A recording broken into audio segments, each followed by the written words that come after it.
Super Esporte ao vivo, feriadão, 1º de maio, Dia do Trabalhador.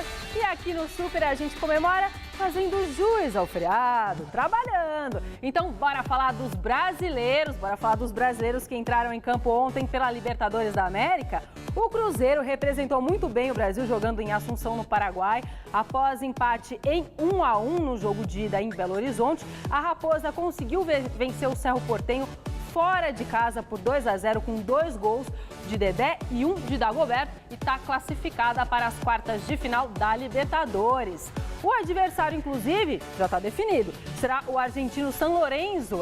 Ontem o Grêmio venceu por 1-0 no tempo regulamentar, devolvendo a derrota sofrida em Buenos Aires pelo mesmo placar. Desse modo, a decisão foi para os pênaltis. Só que aí, Barcos e Maxi Rodrigues desperdiçaram pelo lado brasileiro, enquanto que os nossos hermanos não perderam nenhuma cobrança. E hoje, às 7h15 da noite, o Atlético Mineiro recebe o Nacional da Colômbia no Independência.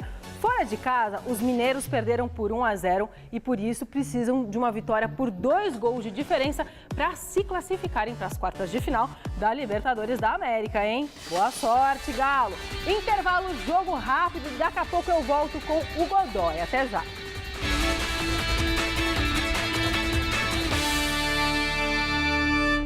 Bora falar então de Copa do Brasil, vamos voltar à nossa realidade, né? Ontem o Corinthians visitou o Nacional do Amazonas na Arena Amazônia e já decidiu tudo lá no primeiro jogo, é isso mesmo? Com gols de Kleber, Guerreiro e Romarinho, o Timão foi muito superior ao adversário e já descartou de vez o duelo de volta. O Corinthians entrou em campo ontem na Arena Amazônia para enfrentar o Nacional, com os jogadores utilizando réplicas do capacete de Ayrton Senna, corintiano ilustre que faleceu há 20 anos.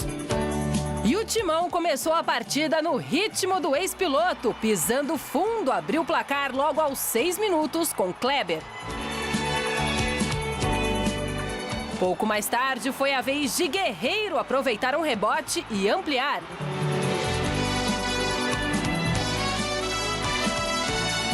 No segundo tempo, Romarinho chutou rasteiro de fora da área e...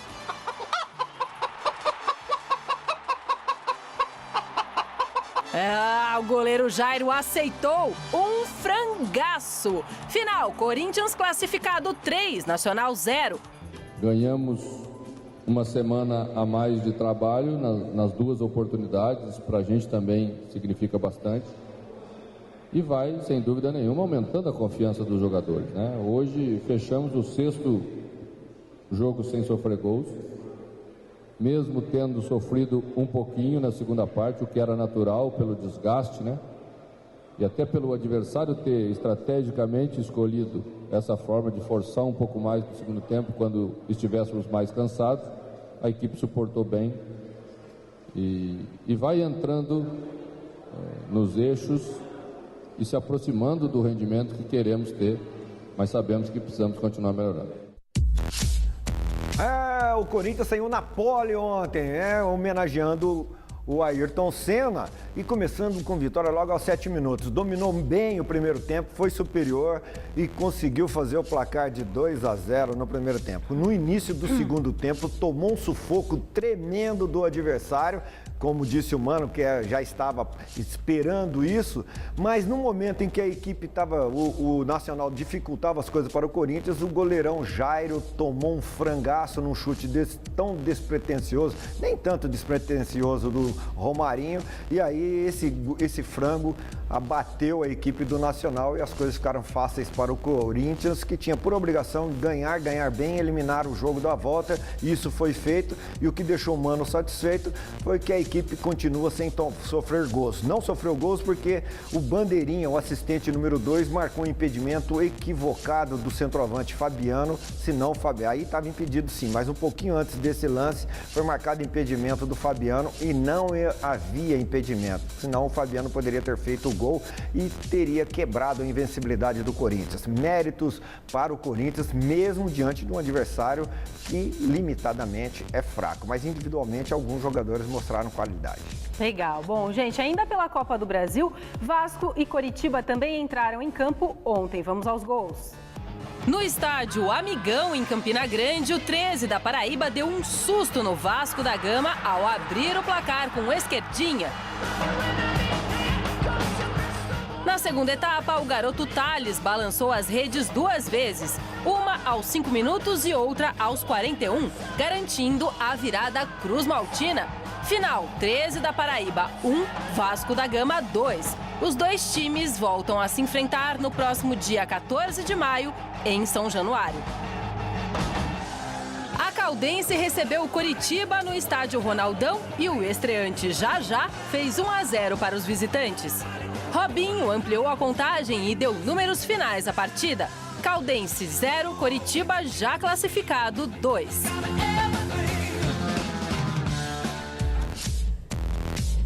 E no Santos, o técnico Oswaldo de Oliveira quebra a cabeça para acertar a equipe que não começou muito bem o Campeonato Brasileiro. Foram 2 empates em 2 jogos e apenas 1 gol marcado. Confira agora as informações do Peixe com o repórter Alexandre Silvestre.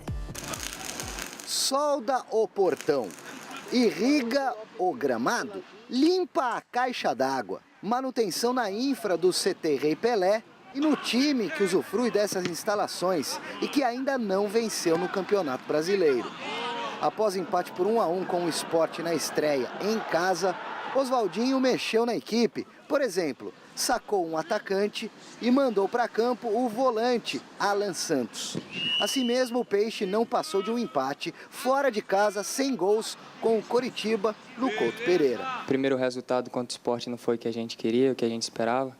O segundo, até que pelo que aconteceu no jogo, foi bom.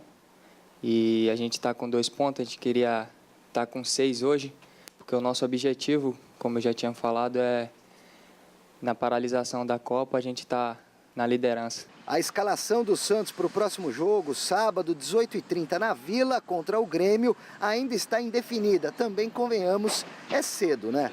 Giovânio segue na reserva? Alan Santos continua como titular? O treinamento dessa quarta-feira não esclarece muita coisa. A primeira parte ali foi posse de bola e a segunda parte foi um treino mais com finalização, mas eu não vi definição não. Vamos esperar o professor definir.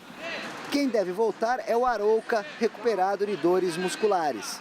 Mena e Neto estão em processo de recuperação. O lateral esquerdo cuida de uma inflamação no tendão de Aquiles. O Gabigol sabe bem como dói. E o zagueiro está com edema na coxa. Mena e Neto, portanto, são dúvidas para o fim de semana. Certeza mesmo é que o Alan Santos faria qualquer coisa para convencer o professor de que merece outras oportunidades. Cara, não sei. Eu dizer para você que eu quero jogar, eu quero. Porque seria hipócrita se eu falar para você que eu não quero. Eu quero estar sempre jogando, de qualquer posição, zagueiro, volante, atacante, meio. Esse é o Santos, na base da conversa e do trabalho puxado, se ajustando, corrigindo imperfeições, dentro e fora de campo. Vamos falar agora do São Paulo, que mira o duelo contra o Coritiba nesse sábado, às 6h30 da tarde, no Pacaembu, pelo Campeonato Brasileiro. E o Garrafa acompanhou o treino do tricolor nesse feriado. É com você, Garrafinha. No Dia do Trabalho, Muricy Ramalho fez questão de deixar um recado bem claro para os jogadores do tricolor. É isso aí, feriado, o escambau. Como diz o professor, aqui é trabalho, meu filho. E tudo isso para manter o bom início do Campeonato Brasileiro, onde o São Paulo, em 2 jogos, somou 4 pontos, sendo um empate e uma vitória. O próximo jogo, o Coritiba, sábado no estádio do Pacaembu. E no Dia do Trabalhador, o que não faltou por aqui foi trabalho dos mais intensos para acertar a equipe. No início da movimentação, algumas alterações no time titular. Sem Douglas contundido, Luiz Ricardo está de volta à lateral direita. Oswaldo ficou com a vaga do garoto Bosquilha. E a principal novidade foi a entrada de Pabon, com Ganso trabalhando a primeira parte do treinamento entre os reservas. E essa, Anitta, é a única dúvida do técnico Muricy Ramalho para a partida do próximo sábado. Dúvida que será desfeita somente no treinamento de amanhã, aqui mesmo no CT, quando o técnico são paulino vai oficialmente definir a equipe. Do CT do Tricolor, Osmar Garrafa para o Super Esporte. Obrigada, Garrafa. Vem cá, Godoy. Só pra gente... Dali eu tava olhando, você tá parecendo um chapeuzinho vermelho. Ah, né? obrigada, Godoy. Chama o vovô, chama o lobo mal, pronto. Ah, que praga. Escuta, gente, vocês sabem que o jogo não vai ser no Morumbi porque vai ter show do One Direction. Né? E você sabe quem vai, né? Depois, eu não sei se você sabe quem é que vai nesse show, que vai levar a filha. O Chico Lang. Eu não falei nada, hein, vovozinha? Não, mas o Chico adora esses negócios aí. Ele gosta dessa boy band. Aí ele se transforma no outro. É aquele outro que dava problema pra caramba. Nossa Senhora. Mas o Chico é chegado nesse negócio. Ele já foi naquele negócio que teve uma vez lá foi em Iacanga, lá, aquele negócio lá perto de Bauru, Jaú, aquele festival lá que o povo... todo mundo igual Adão e Eva, no paraíso, comendo a maçã, escuta, e chupando a uva. E vamos falar dos mocinhos aí que não são do One Direction, mas são tão talentosos quanto que são esses rapazes maravilhosos do tricolor paulista. Vamos falar deles. Godoy. São Paulo, essa dúvida que persiste na cabeça do Muricy. Fica com o Ganso ou não? Coloca alguém no lugar de alguém para que ajude o Ganso. Essa dúvida é cruel, mas daqui a pouco o Muricy vai conseguir acertar. E, Ganso, caramba, será que você não vai conseguir voltar a ser aquele Ganso? Só um pouquinho parecido com o Ganso que durou 6 meses no Santos. Assim você facilita para o Muricy, né, Ganso? Vamos falar agora do Palmeiras? Vamos, vovozinho. O Verdão tenta ainda superar a perda de Allan Kardec e se prepara para o jogo contra o Mengão, Flamengo, domingo, 4 da tarde, no Maracanã. Ih, treta, hein? Fernando Gavini vai trazer as informações pra gente do Alviverde. Contratado para ser o reserva de Allan Kardec, o atacante Henrique acabou se transformando no substituto do camisa 14.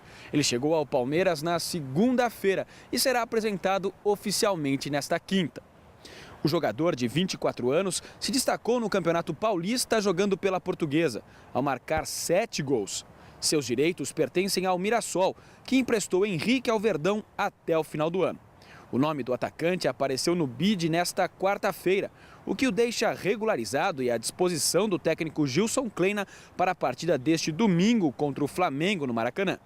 A estreia dele depende exclusivamente da vontade do treinador, mas, pelo menos por enquanto, Kleina não deu nenhuma dica sobre o time que pretende escalar. Mas a tendência é que, sem Kardec, ele mude o esquema tático e passe a usar 2 atacantes. A reportagem completa sobre a apresentação de Henrique, o novo reforço do Palmeiras, você acompanha no Gazeta Esportiva a partir das 6 horas da tarde. Da Academia de Futebol, na Barra Funda, Fernando Gavini.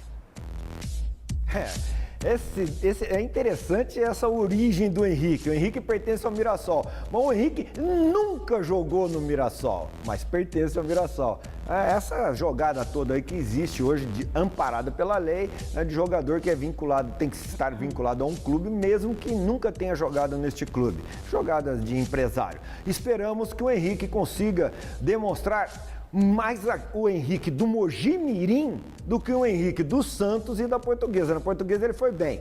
E se ele jogar aquilo que ele jogou no Mogi Mirim, ele vai conseguir pelo menos diminuir muito esse impacto da ausência do Allan Kardec, ainda uma cicatriz no coração do torcedor palmeirense. Um resultado positivo também ajuda a cicatrizar. Isso que eu queria abordar com você, Godoy. A gente não se encontrou, né? Hoje é teu dia, você vem aqui de quinta. Você não quis, né? Se quiser, nós encontra a hora que você quiser. Ah, meu querido. Mas, enfim, eu faço plantão aqui. Eu queria saber de você, o que você achou desse quiprocó todo da saída do Allan Kardec para o São Paulo?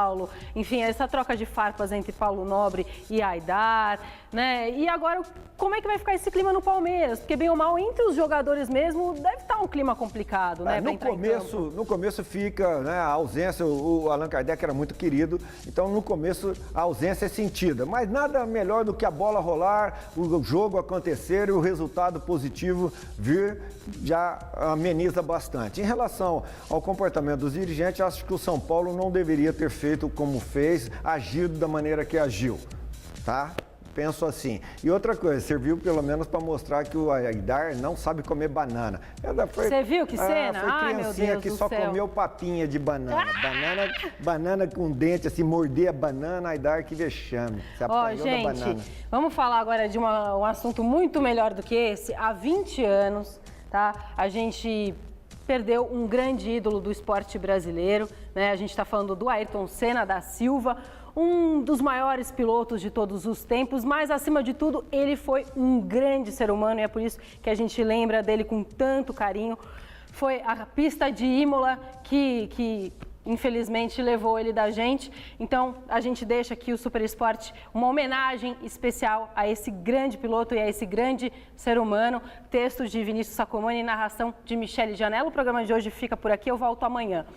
Um beijo, Godoy volta hoje às 6 horas da tarde. Falou, gente. Tchau, tchau. Acordar cedo, domingo de manhã, só tem um motivo muito especial. Pois é, nós brasileiros tínhamos esse motivo.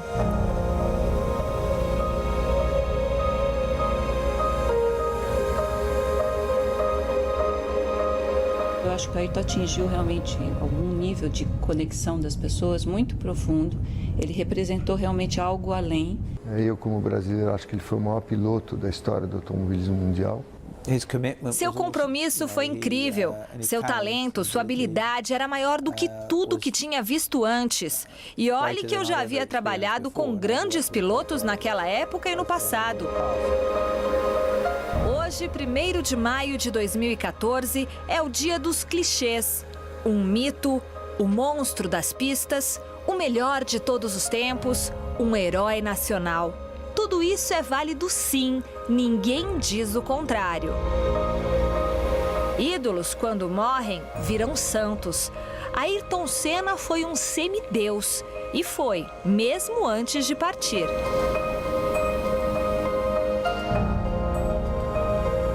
Contar a história, falar das vitórias, dos pegas, das desavenças, dos títulos é pouco, muito pouco.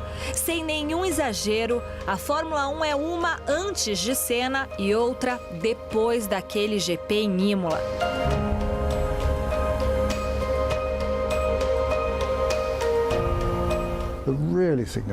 O que realmente importa sobre Senna foi que o acidente foi o início das mudanças nas pistas.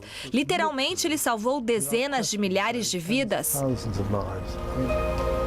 Aquela curva, a Tamburello, mudou a história da Fórmula 1 e de um país que há 20 anos está órfão de um ídolo. Essa carência explica a proximidade dele com o povo. E eu acho que isso é por causa da memória afetiva. Eu não conheço uma pessoa que não me diga espontaneamente onde estava e o que estava fazendo na hora do acidente. Todos sabem. É impressionante. Ayrton não era do Brasil. Ele era o Brasil quando corria. O orgulho de empunhar uma bandeira como se dissesse "eu sou brasileiro", mesmo em tempos dificílimos em que o país passava, trouxe a ele o eterno respeito dos brasileiros. 2014 deveria ser um ano a mais na vida dele e também nas nossas. Mas o destino não quis. E o que todos gostariam de ver naquele 1º de maio de 94 ficará para sempre apenas na nossa imaginação.